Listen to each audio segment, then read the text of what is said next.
नमस्कार विद्यार्थी मित्रहो, आपण यापूर्वी सॅलरी आणि त्या संदर्भातील काही मुख्य संकल्पना किंवा व्याख्या आपण पाहिलेल्या आहेत. सॅलरीमध्ये काय काय इन्क्लूड होतं आहे ना, त्याचबरोबर कोणत्या कोणत्या प्रकारचं इन्कम हे सॅलरी हेडच्या अंडर आपण कन्सिडर करू शकतो, त्या संदर्भात आपण बरेच काही पाहिलेलं आहे. त्यामध्ये आपण सॅलरीची डेफिनेशन, सॅलरीमध्ये काय काय इन्क्लूड होतं म्हणजेच पर्क्युजेट्स असतील, अलाउन्सेस असतील किंवा त्याबरोबर अजून काही जर सॅलरीच्या एम्प्लॉयर रिलेशनशिपमध्ये जर काही ॲड होत असेल किंवा त्या रिलेशनशिपमध्ये आपल्याला काही मिळत असेल तर त्या संदर्भात आपण पाहिलेलं आहे की सॅलरीच्या डेफिनेशनमध्ये काय काय इन्क्लूड होतं. त्याच्यामध्ये यापूर्वी आपण पाहिलेलं आहे चार्जेबिलिटी, मिनिंग, डिडक्शन असतील, त्याचबरोबर रिलेशनशिप पाहिली होती. थोडेसे डेफिनेशनचे पॉईंट आहेत जे लास्ट फक्त रिव्ह्यू करतो आहे आपण की यापूर्वी आपण काय घेतलेलं आहे, त्याच्यानंतर आपण आपल्या रुटीन पॉईंटला कंटिन्यू करू. ठीक आहे. Okay, basis of charge, when we are going to charge the salary or the income from salary which we receive, that is going to be taxable, that we have seen in the last lecture. After that some points which we have discussed that related to the income or the revenue or the inflow, in which form we are going to taxable in the head of salary, that is wages, annuity, gratuity, salary, wages, advance salary, payments received in advance. All these points we have considered and already discussed. Okay, so now we are going to focus on the actual classification of all these allowances or the incomes which we are going to bifurcate in three categories. So those are fully taxable, partly taxable and fully exempt. So what are those that we are going to discuss here? Okay, so in that when you focus, just start from the last point. पहले हम last से start करेंगे. जैसे कि देखो fully exempt कौन से items हैं जो फुल्ली एग्जाम्प्ट हैं, तो उसमें से पहला पॉइंट आता है अलाउंसेस टू हाई कोर्ट जजेस.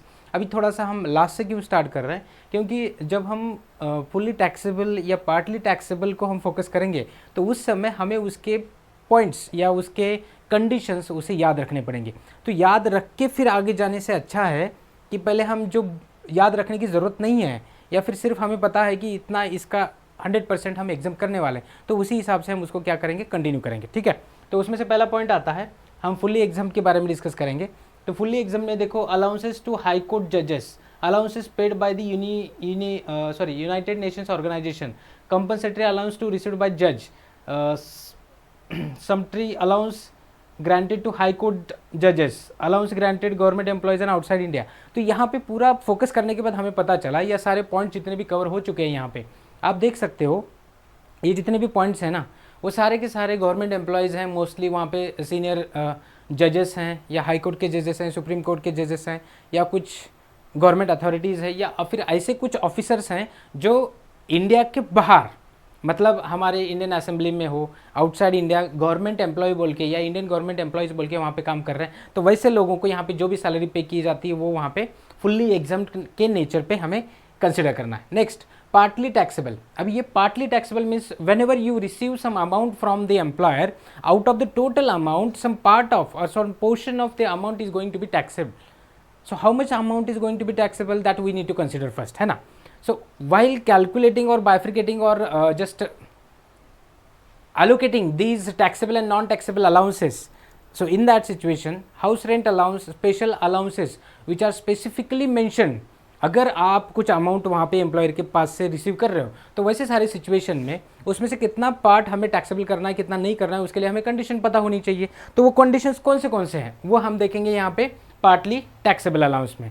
पार्टली मीन्स आपको अलाउंस दिया जा रहा है, उसमें से कुछ पार्ट टैक्सेबल होगा, कुछ पार्ट जो भी होगा वो एग्जम्प्टेड होगा. तो उसके लिए पहले कंडीशन पता होनी चाहिए, है ना.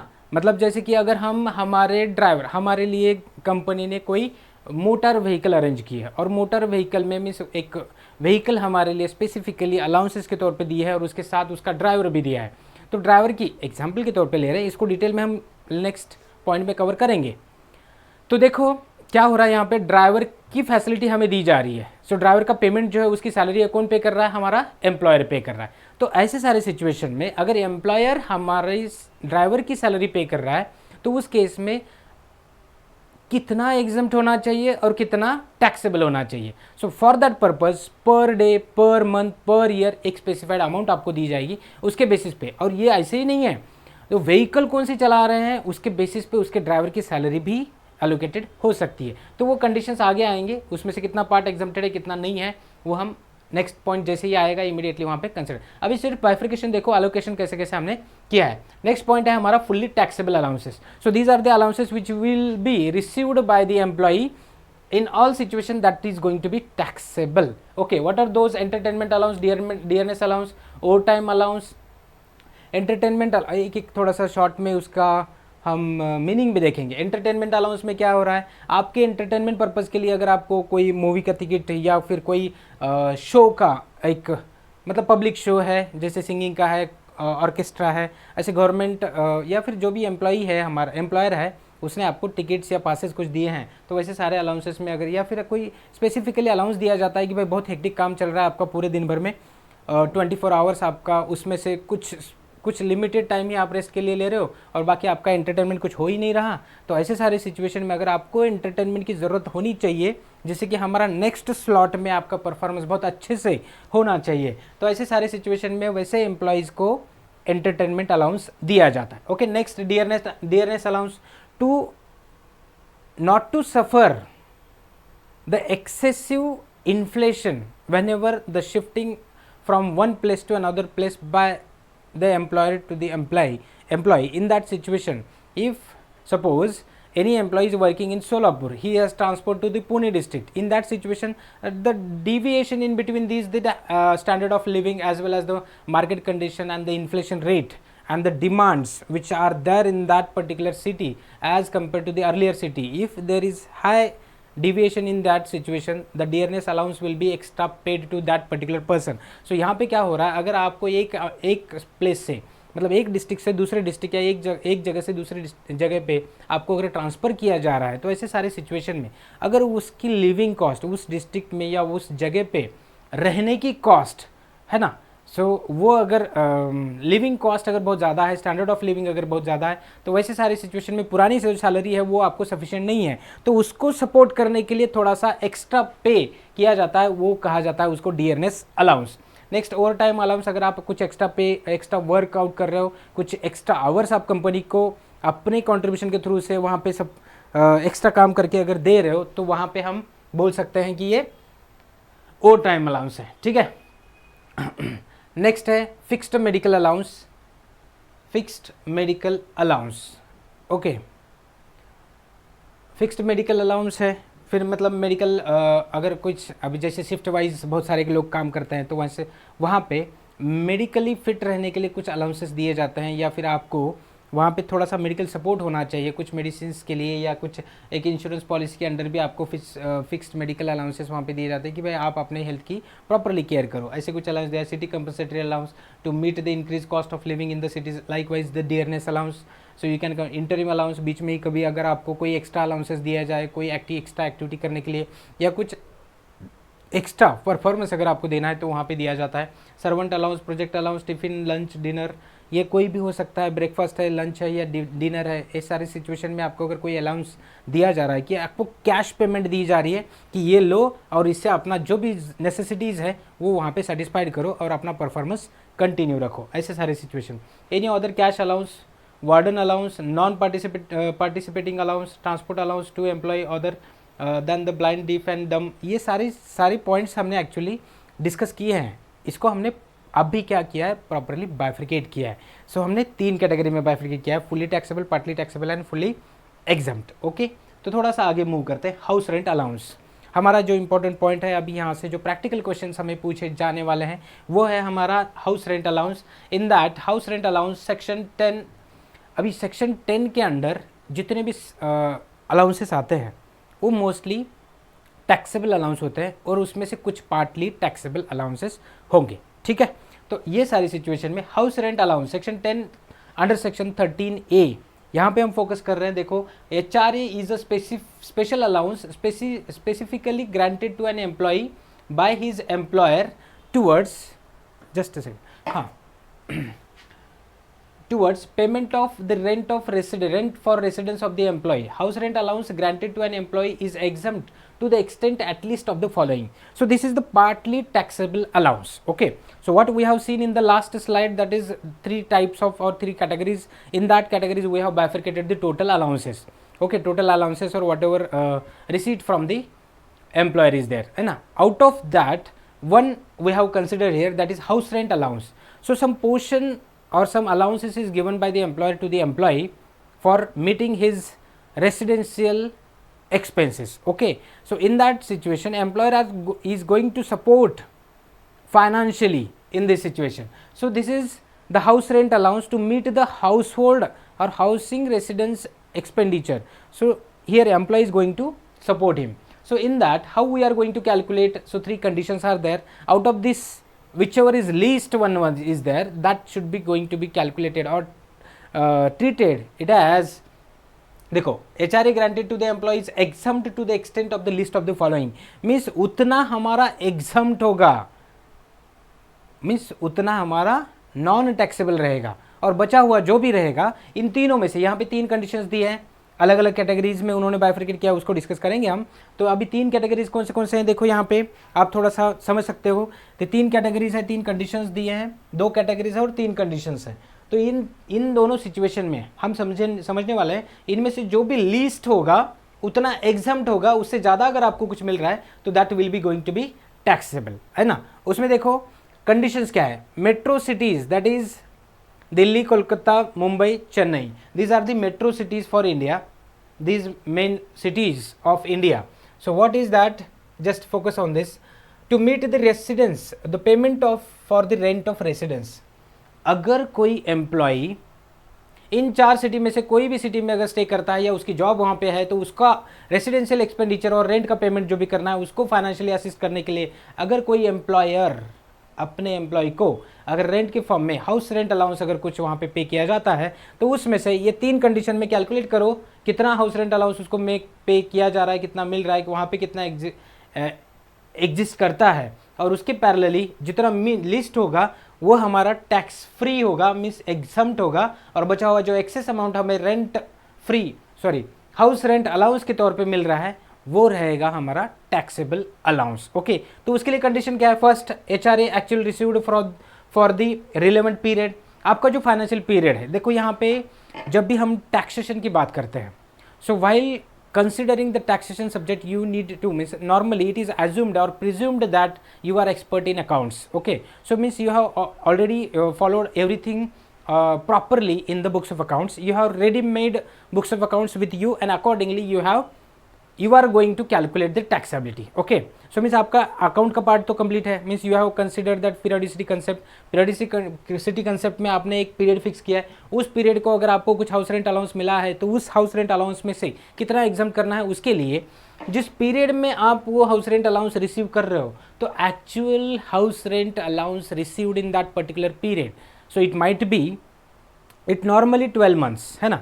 अभी असेसमेंट करना है, असेसमेंट की डेफिनेशन में हमने देखा है असेसमेंट ईयर में, that is total 12 months period, है ना. सो ये 12 मंथ्स के पीरियड में अगर हमें कुछ हाउस रेंट अलाउंस मिल रहा है, ऐसे नहीं है कि 12 का 12 महीने, अगर हमें कंटिन्यूसली पिछले बहुत सालों से अगर रिसीव कर रहा हूँ तो इट माइट हैपन्स. तो ऐसे सिचुएशन में ऐसे बोल सकते हैं कि पिछले 12 महीनों से मतलब पिछले सालों से मुझे मिल रहा है, तो इसमें 12 महीने में हमें मिल सकता है. हाँ, लेकिन जस्ट मेरी ट्रांसफ़र हो गई है, तो ऐसे सारी सिचुएशन में ऐसे भी हो सकता है. या फिर अभी कुछ महीनों से अगर हमारे एम्प्लॉयर ने रेंट फ्री अलाउंस या फिर हाउस रेंट अलाउंस अगर स्टार्ट किया है, तो तब से वो मिल सकता है. ठीक है.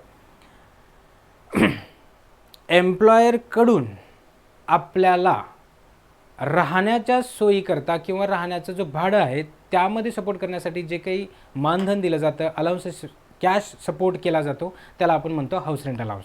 त्यातलं पहिलं कंडिशन आहे actual house rent allowance received.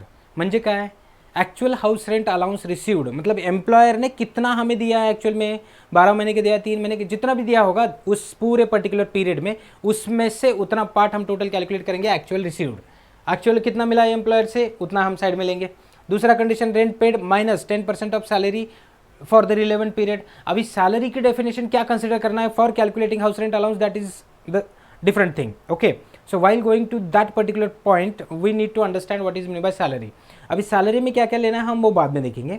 अभी यहाँ पे ऐसे फिक्स करो कि एक सैलरी हमारे सामने है, उस सैलरी का क्या करना है, रेंट पेड. एक्चुअल में आपने रेंट पे किया इतना किया है उस एरिया में, जिस एरिया में भी आप एरिया से बिलोंग करते हो, उस एरिया में कितना रेंट आपने पे किया है उतना actual rent minus 10% of salary for the relevant period. उस पूरे पीरियड में सपोज आपने 6 महीने में 6 महीने का रेंट पे किया है, तो 6 महीने का टोटल सैलरी और उसका 10% वो हम रेंट पेड में से क्या करेंगे, माइनस करेंगे। रेंट पेड कितना किया होगा, 6 महीने का किया होगा, तो 6 महीने का जैसे कि देखो अगर यहाँ पे हम okay, this is actual rent, house rent allowance received. Next rent paid means actual rent paid, ठीक है। एक्चुअल रेंट पेड कितना महीने का किया है, सपोज हमने 6 महीने का किया है, 6 मल्टीप्लाइड बाय सपोज हम यहाँ पे 12,000 अगर पे कर रहे हैं, so that is going to be considered. यहाँ पे एक्चुअल में देखो actual house rent allowance suppose हमारे एम्प्लॉयर से 14,000 मिल रहा है, ठीक है, 14,000 पर मंथ हमें मिल रहा है, और उसके नीचे हमने लिखा है एक्चुअल रेंट पेड। देखो एक्चुअल कितना, एक्चुअल रिसीव्ड कितना है 14,000, और हमने रेंट पे कितना किया 12,000 मल्टीप्लाइड बाय 600।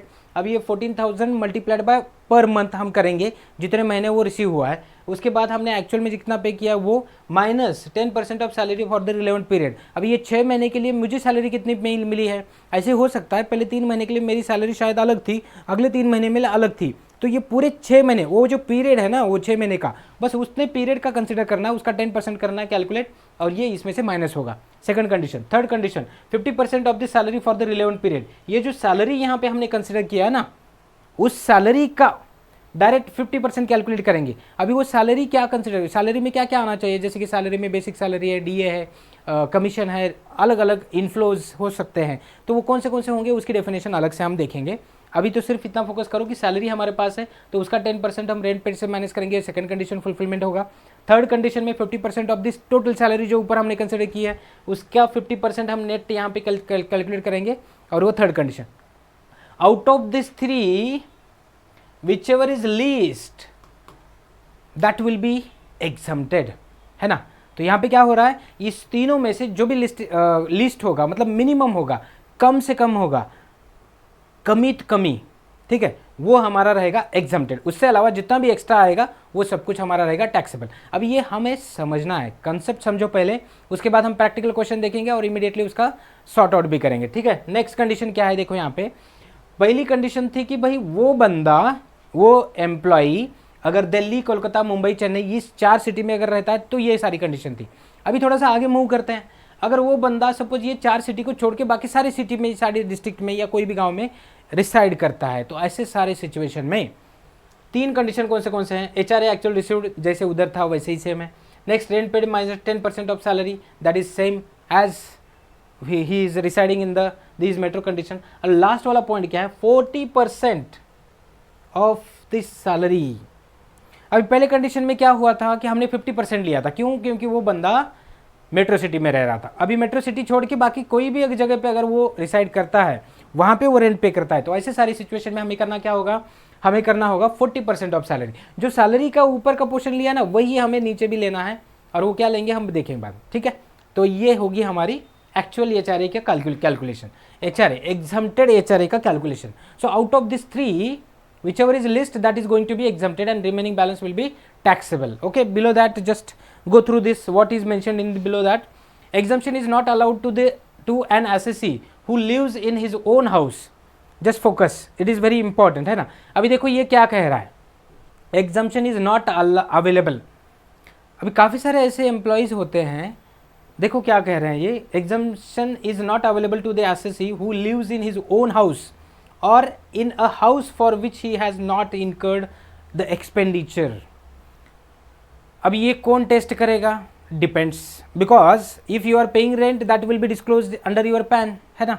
अगर आप लीगली कुछ अगर रेंट वगैरह पे करते हो, रेंट है मतलब रेंट पे हो, तो वो कैसे प्रूफ होगा, आपका रेंट एग्रीमेंट होगा। रेंट एग्रीमेंट है तो आप रेंट पे कर रहे हो, रेंट पे कर रहे हो तो मीन्स वहाँ पे पैन अटैच्ड है। सो पैन के अंडर अगर आपका रेंट पेमेंट दिख रहा है तो इमीडिएटली यहाँ पे आइडेंटिफाई होगा। अगर आप रेंट पे नहीं कर रहे हो, आप अपने खुद के घर पे रह रहे हो, तो भी फिर आपको अगर हाउस रेंट अलाउंस मिल रहा है तो ये गलत बात है।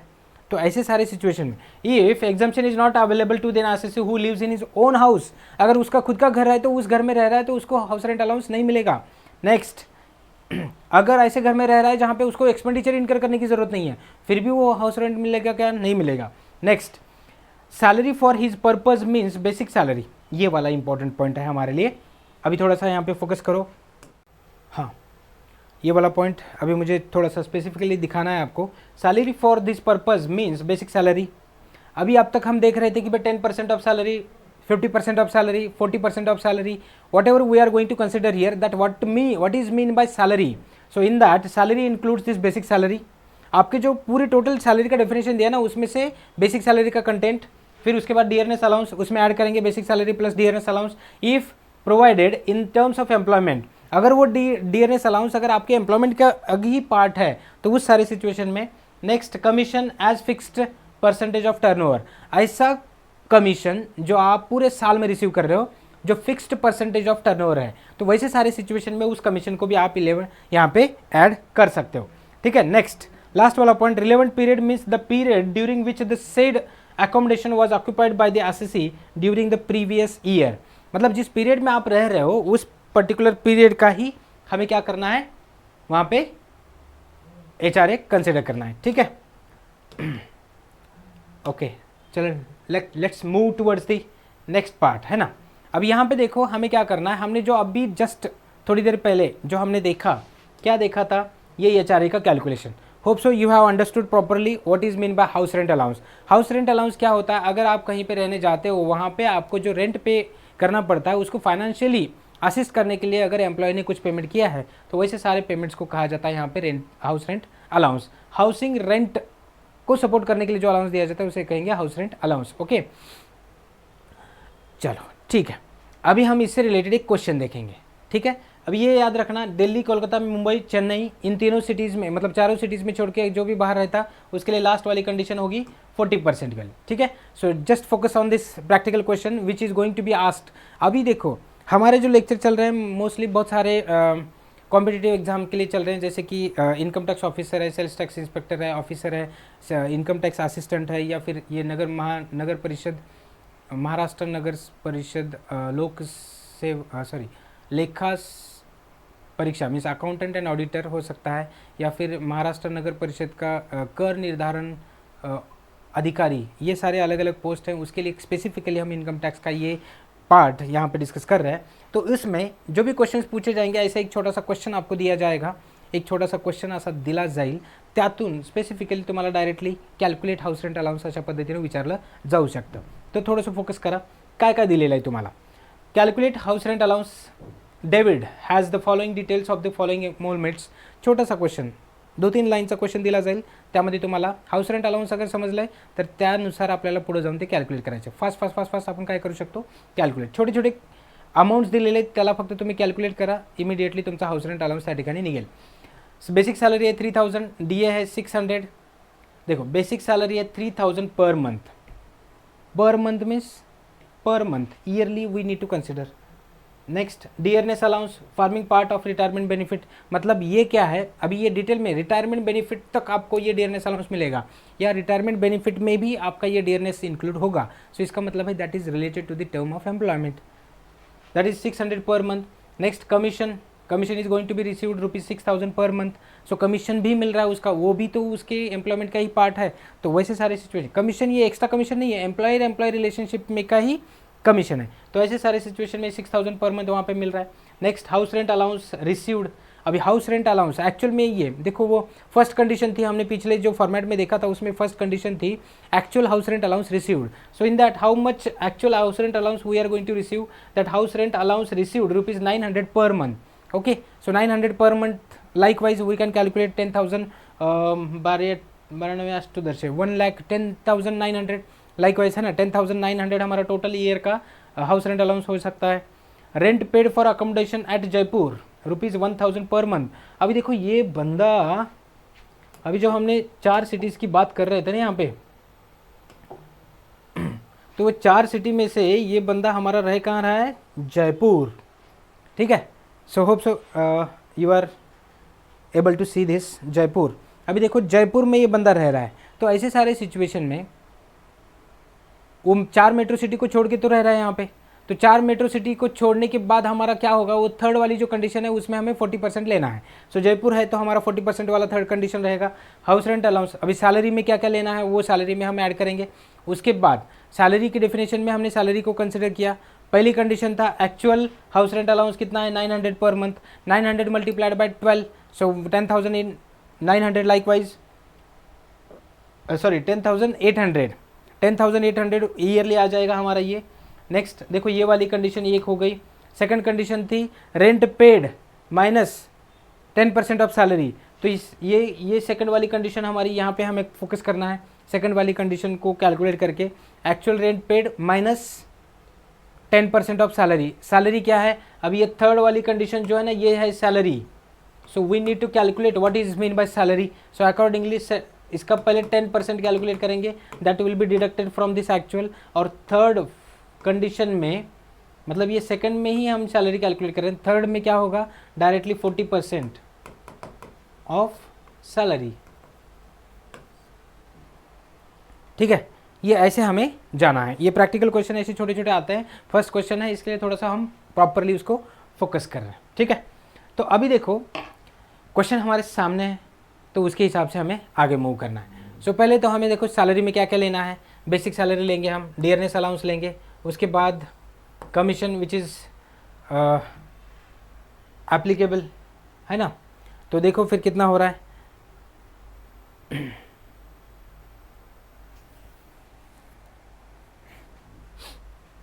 3,000 6,000। अभी देखो सैलरी कैलकुलेट करना है। Salary equals to 3,000 per month. Directly ऐसे करेंगे 3,000 6,000 plus 600, so this is 9,600 multiplied by 12। सो 12 महीने का आ जाएगा हमारे सामने। 12 महीने का ये आ गया, ये आ गया सैलरी। ठीक है, उसके बाद ये हमारा जो हाउस रेंट अलाउंस आया था ये था 900। सो इसको सॉल्व करेंगे। अभी यहाँ पे स्पेस नहीं है तो थोड़ा सा आगे हम मूव करते हैं। ठीक है, जस्ट वेट। हमने आज कहाँ से स्टार्ट किया उसके हिसाब से हम आगे जा सकते हैं। थोड़ा सा फोकस करो। देखो यहाँ पे प्रैक्टिकल क्वेश्चन दिया है हमारे सामने। वो वाला जो क्वेश्चन है उसके हिसाब से ही हम यहाँ पे सॉल्व क्वेश्चन ले सकते हैं, या फिर वो वाले क्वेश्चन को पहले सॉल्व करना है, या इस क्वेश्चन ये भी देखो और उसके बाद उसमें इसमें जाएंगे। ठीक है, सो देखो राजकुमार has, just wait,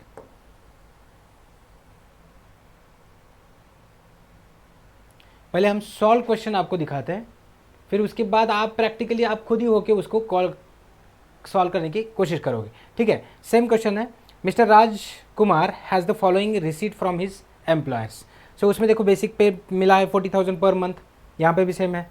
dearness allowance amount अलग है, वो बाद में देखेंगे। ठीक है, dearness allowance DA 6,000 per month, commission है 50,000 per month, motor car for personal use expenses made by the employer 1,500 per month, house rent allowance is 15,000 per month. Motor car जो एक्स्ट्रा दिया है वो हमारे टोटल इनकम कैलकुलेट करने के लिए, मतलब इनकम फ्रॉम सैलरी कैलकुलेट करने के लिए दिया है, तो उसको तो एक्सक्लूड कर दो। हमारे लिए तीन ही इंपॉर्टेंट है, basic, dearness, commission, house rent allowance. So थोड़ा सा आगे मूव करते हैं हम।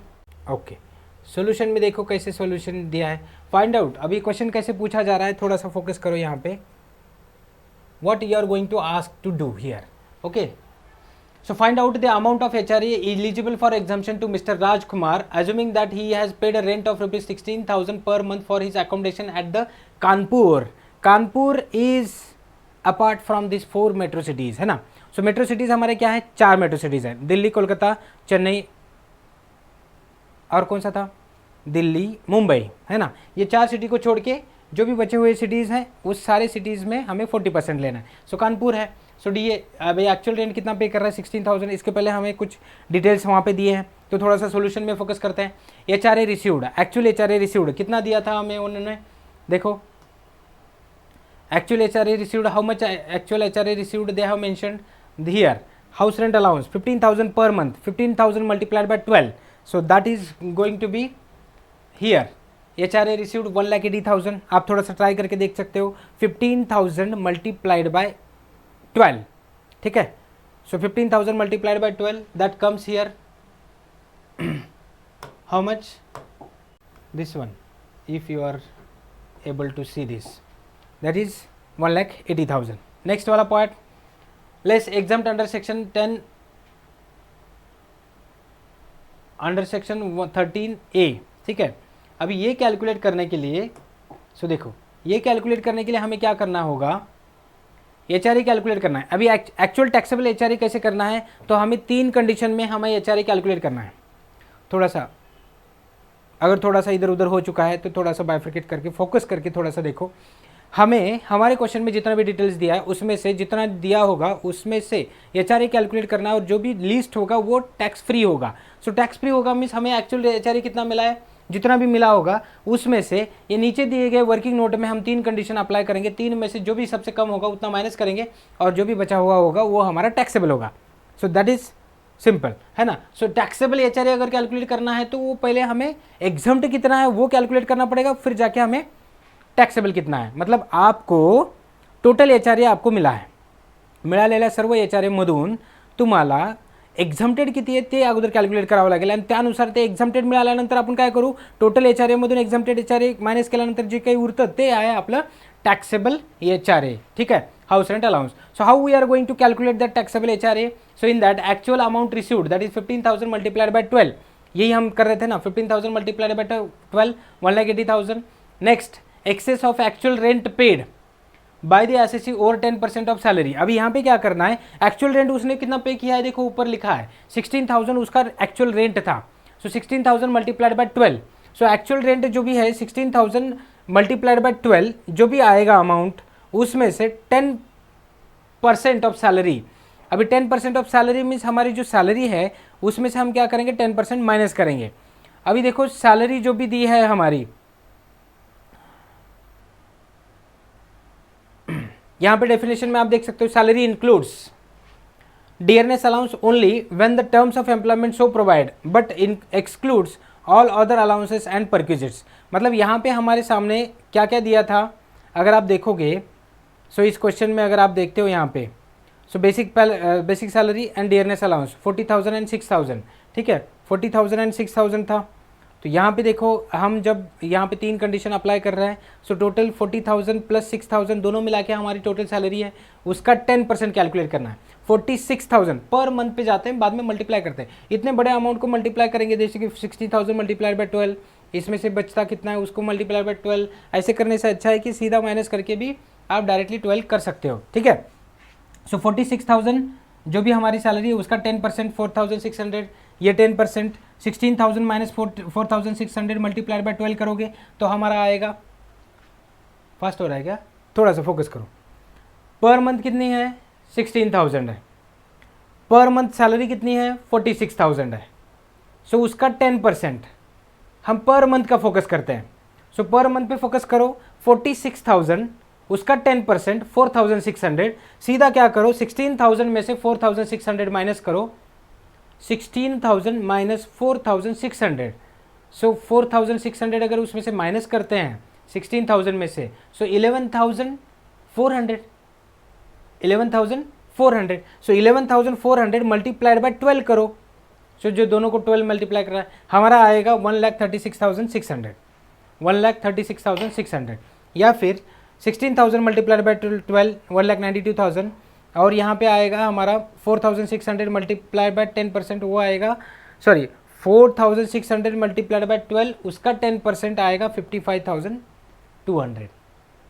जैसे कि हमने कैलकुलेट किया था 10% पर मंथ वाला 4,600.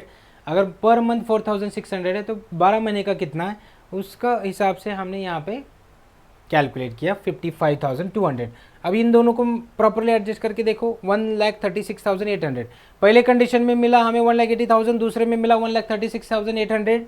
अभी तीसरा कंडीशन है net 40% of the salary of his accommodation is situated at Kanpur, ठीक है. सो 40% है, क्यों, ये 4 मेट्रो सिटी को छोड़ के है, इसलिए हमें उसको कितना लेना है 40% लेना है. तो सैलरी में हमने कितना कंसिडर किया है, देखो 40,000 plus 6,000, 46,000 is the total salary of this employ. So out this 46,000 multiplied by 12 वो जितना भी होगा उसका 40%, ठीक है. या फिर 46,000 का 40% अगर आप देखोगे 4,600 मल्टीप्लाइड बाय 4 और मल्टीप्लाइड बाय 12, या फिर सीधा सीधा 46,000 मल्टीप्लाइड बाय 12, 46,000 एक महीने का है, 12 महीने का कितना, और 12 महीने का जितना भी होगा उसका 40% कैलकुलेट करने के बाद वो आया हमारा 2,20,800. 2,20,800. अभी हमारे सामने 3 आइटम है, एक ये वाला आइटम है, एक ये है, एक ये है, ठीक है। सो 3 फिगर्स हमारे सामने आए। So 1,80,000, 1,36,000, 2,20,800. So out of this 3 whichever is least, जे कमीत कमी आहे या तिन्ही पैकी तेवढं आपलं एक्झम्प्टेड है ना। अब हमें कितना मिला है 1,80,000। अभी इन तीनों में से सबसे कम कौन सा है, ये वाला 1,36,800। सो हमारा बेसिक आंसर जो हमारा होगा, actual house rent allowance received that is 1,80,000 minus ये 1,36,800, जो इन तीनों में से मिनिमम था, कम से कम था, या फिर सगळ्यात कमी, जे काय असेल तेवढं आपलं एक्झम्प्ट आहे ते मायनस केलं। उरलेलं जे आहे excess amount received from the employer that is 43,200, that is called as house rent allowance, taxable house rent allowance, which is going to be added in the income from salary। मतलब जब हम total salary का competition करते हैं तो उस case में वो टोटल सैलरी में इनकम फ्रॉम सैलरी कैलकुलेट करते समय इनकम फ्रॉम सैलरी में ही हाउस रेंट अलाउंस का कितना पोर्शन टैक्सेबल है वो हम यहाँ पे ऐड कर सकते हैं, ठीक है। Okay, hope so you have understood properly. यहाँ तक हमने जो डिस्कस किया वो बहुत अच्छे से आपको समझा है। ऐसे चलो ठीक है। Special allowance to meet expenses relating to duties और personal expenses under section 10(1) sub section 4। Okay, so here just focus, हम थोड़ा सा हमारा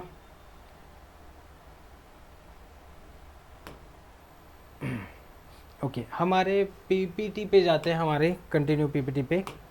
सो देखो कहाँ तक पहुँचे थे हम।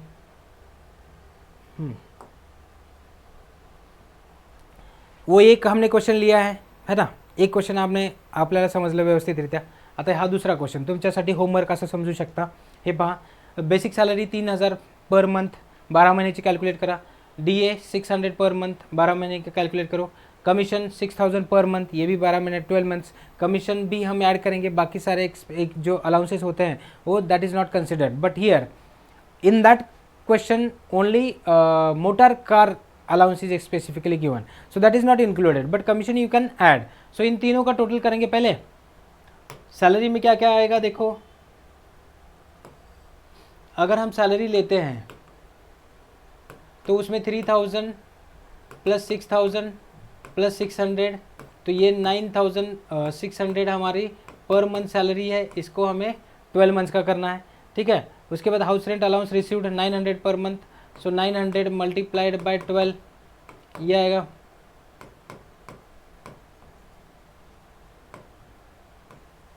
10,800, ठीक है। 10,800 ये वाला आया हमारा actual house rent allowance 10,800। Rent paid for accommodation at Jaipur 1,000, मतलब ये 12,000 आपका एक्चुअल रेंट पेड है, ठीक है। अभी हमारी सैलरी आई, सैलरी कहाँ पे, यहाँ पे 9,600 multiplied by 12, so 9,600 multiplied by 12 जो भी करोगे उसका 10% सेकंड कंडीशन में और उसका नेट 40% थर्ड कंडीशन में। और actual house rent sorry actual HRE कितना मिला है 10,800, सो वो 10,800। फिर उसके बाद जो सैलरी आएगी उसका 10% ले लो, रेंट में से माइनस करो, मतलब 12,000 माइनस वो जो रेंट में से माइनस होगा वो, रेंट में से जो सैलरी का 10% माइनस होगा वो, और लास्ट में सैलरी का 40% जो भी होगा वो। इन तीनों में से जो भी मिनिमम होगा उतना हमारा एग्जम्प्टेड होगा और बचा हुआ हमारा क्या है, टैक्सेबल है। सो likewise okay, so you can calculate. So if you want, just have a screenshot of this question, थोड़ा सा छोटा सा स्क्रीनशॉट ले लो जिससे कि आप प्रॉपरली उसे सॉल्व कर पाओ। Okay, let's continue with the next slide. Some other allowances which we haven't discussed yet. Allowances prescribed for the purpose of section 10(14), 10 subsection 14 under clause 1. Any allowance granted to meet the cost of travel on tour or on transfer. Travelling allowance भी वहाँ पे दिया जाता है, तो ये allowance क्या है, allowances granted to meet the cost of travel on transfer include any sum paid in connection with the transfer, packing or transportation of personal effect on such transfer, that is going to be taxable. Any allowance whether granted or tour for period of journey in connection with the transfer to meet the ordinary daily charges incurred by the employee on account of the absence from the normal place of duty in that is called as daily allowance। मतलब ये allowances हैं, उसको याद रखना है आपको। Just multiple choice question में पूछा जाता है डेली अलाउंस मीन्स, सो नीचे बहुत सारे ऑप्शन दिए जाते हैं। So to meet the ordinary daily charges incurred by the employ that is called as daily allowance. So you need to understand properly. तो ये इनकम टैक्स में कुछ छोटे छोटे पॉइंट्स हैं जो हमें याद रखना है। Any allowance granted to meet the expenditure incurred on conveyance in performance, conveyance in performance that is called as conveyance allowance.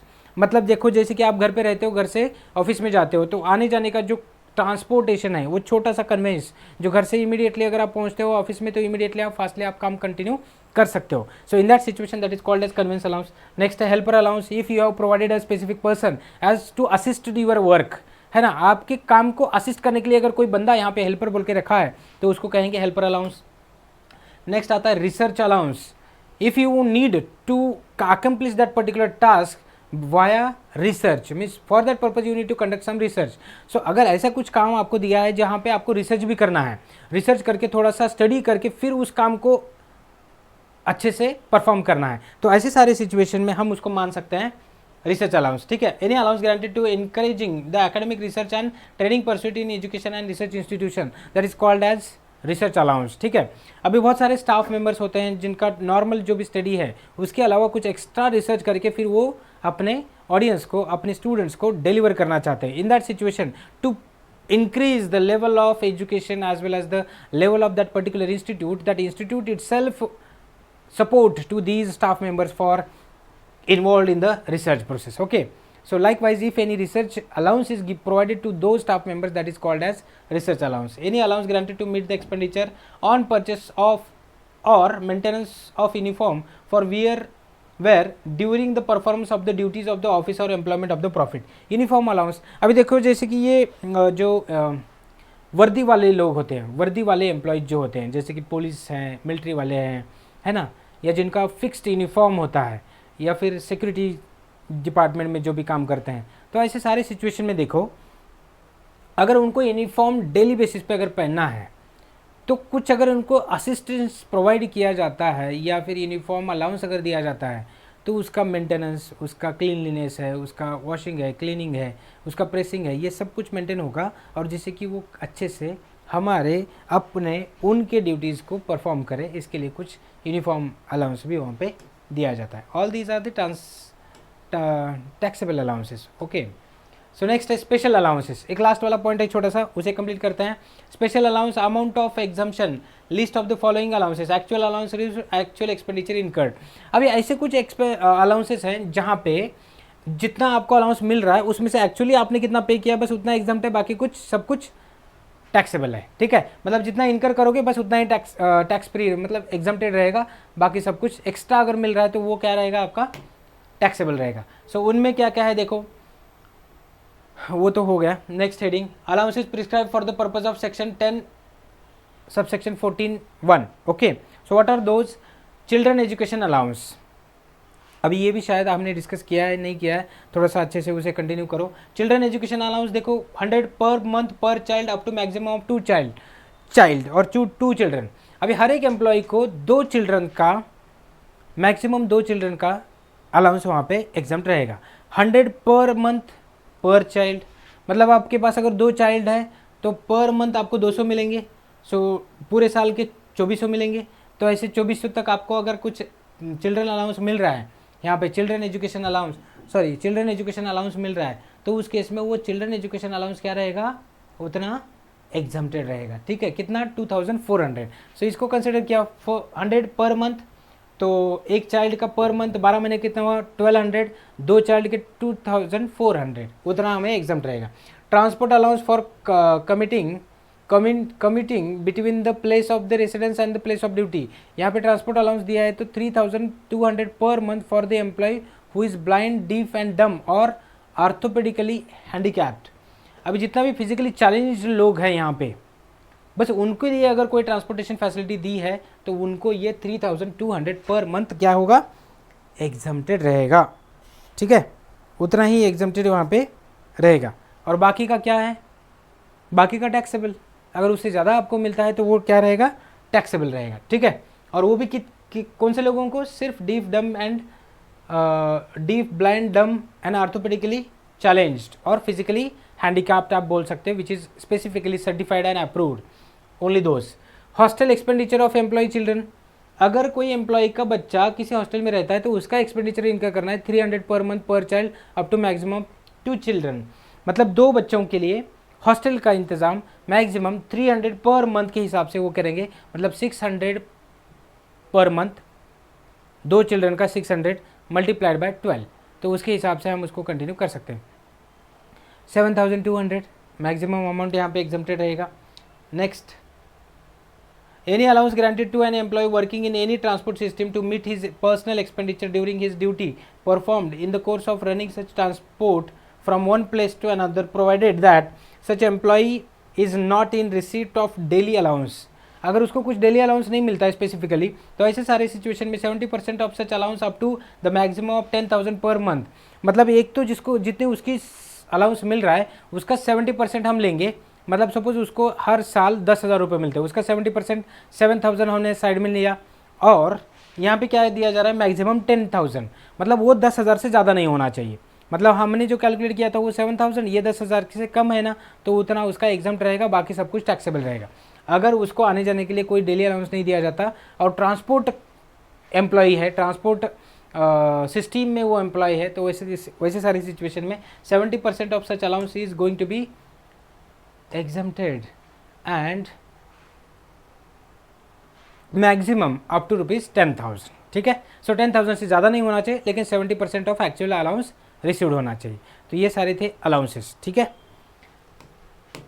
ये सारा मटेरियल जो है जो हम एक्चुअल इनकम टैक्स पढ़ते हैं ना, ये फुल फ्लेज हमारा जो इंस्टीट्यूट है चार्टर्ड अकाउंटेंसी का, और दूसरा है इनकम टैक्स इंडिया का, ठीक है। इनकम टैक्स इंडिया की जो वेबसाइट है वहाँ से ऑथेंटिक डेटा जो आपके सामने यहाँ पे रखा गया है, जिसको हम स्पेसिफिकली यहाँ पे पढ़ते हैं, ठीक है। सो नेक्स्ट पॉइंट हम जो यहाँ पे अभी देखने वाले हैं,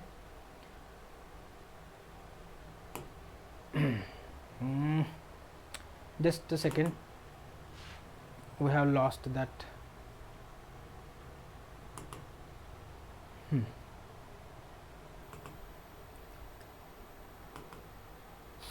सेकेंड पार्ट, सैलरी का सेकेंड पार्ट, जिसमें हम अभी स्टार्ट करने वाले हैं perquisites mostly.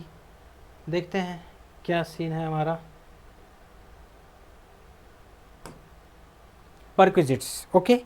So in this particular session we have discussed some allowances which are not specifically discussed earlier, or basic classification or categorization or bifurcation of all the allowances in taxable, मतलब fully taxable, partly taxable and exempted, ऐसे bifurcation लेके थोड़ा सा overview देखा, और हमने allowances का part पूरा कंप्लीट किया, जिसमें हमने स्पेसिफिकली अलाउंस देखा था। एक ही अलाउंसेस के लिए हमने पूरा लेक्चर डाला है, वो है हाउस रेंट अलाउंस, जहाँ पे फिर से एक बार रिवाइज करते हैं दोनों लेवल पे।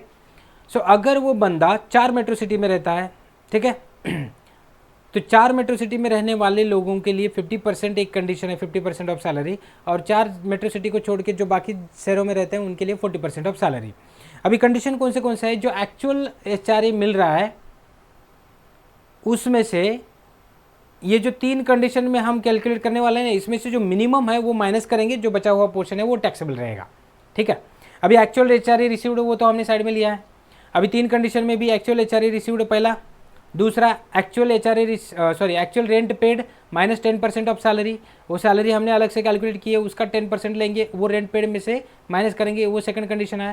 Third condition, net 40% of that salary which you have already considered, मतलब जितना सैलरी आपने कंसिडर किया था उसका 40% कैलकुलेट करो। इन तीनों में से जो भी मिनिमम होगा वो एक्चुअल HRA में से माइनस करो, बचा हुआ पोर्शन आपका टैक्सेबल रहेगा, ठीक है। फिर से एक बार, HRA received from the employer, जेवढं एम्प्लॉयरकडून आपल्याला HRA मिळतोय त्याच्यामधून हे 3 कंडिशनमध्ये जे आपण कॅल्क्युलेट करणार आहे याच्यातला मिनिमम म्हणजे कमीत कमी तो मायनस करायचा आणि उरलेलं टॅक्सेबल, ठीक आहे। आता 3 कंडिशन कोणते कोणते आहेत, हे ॲक्च्युअल HRA रिसीव्ड एक साईड आपण घेतलेला आहे। 3 condition, actual HRA received that specifically maintain in side. Second, rent paid, actual rent paid, किती रेंट आपण पे केलेला आहे त्यातून 10% ऑफ सैलरी, सैलरीच्या डेफिनेशन में सैलरी DA वगैरह हमने कंसिडर किया था। वो तीनों मिला के 2-3 मिला के सैलरी उसका 10% वो रेंट पेड में से माइनस करेंगे, दूसरा कंडिशन. तीसरा कंडिशन 40% ऑफ दॅट सॅलरी, जितका आपण सॅलरी घेतलेला आहे त्याच्या 40% घ्यायचं. या तीनमधून जे कमीत कमी आहे ते ॲक्च्युअल HRA रिसिव्डमधून मायनस करा, जे उरलेलं बॅलन्स आहे ते आपलं टॅक्सेबल HRA. खूप चांगल्या पद्धतीने HRA आपण या ठिकाणी आज कंप्लीट केलेला आहे. तर आपण या ठिकाणी आज इथंच थांबू. आपला next point Raheel perquisites. So what is mean by perquisite? Just have a basic introduction related to this. The perquisite indicates some extra benefit given by the employer to the employee in non-cash nature. Okay, so means without paying a specific cash, he is providing some extra benefit. What are those? Here, the term perquisite indicates some extra benefit in addition to the amount that may be legally due by way of contract for service rendered. In modern times, the salary package of the employee normally includes the monetary salary and perquisites like housing, car, etc. etc. etc. मतलब अब तक जो हमने देख रहे थे ना वो अलाउंसेस थे जहाँ पे कैश असिस्टेंस मिल रहा था. अभी यहाँ पे क्या होगा, here non cash assistance is going to be provided. मतलब रेंट फ्री अकोमोडेशन आपको दिया है ना, तुम्हाला रेंट फ्री मतलब कमीत कमी किमतीमध्ये तुम्हाला राहायला घर दिलेलं आहे. तो जे कमीत कमी किंमत आहे, जे तुमची सेविंग आहे ना, ते तिथं टॅक्सेबल होईल. ठीक है. सो ऐसी कुछ फैसिलिटी आपके घर में आपको एक सर्वेंट दिया है, हेल्पर दिया है, मेड दिया है ना, स्वीपर दिया है. तो ये क्या है, फैसिलिटीज़ नॉन कैश एक्सपेंसेस है, नॉन कैश बेनिफिट्स हैं, जिसको हम परक्विजिट्स बोलेंगे. नेक्स्ट लेक्चर में उसको कंटिन्यू करेंगे. आज के लिए इतना काफ़ी है. Thank you all of you. Have a nice day. Take care. See you in the next lecture.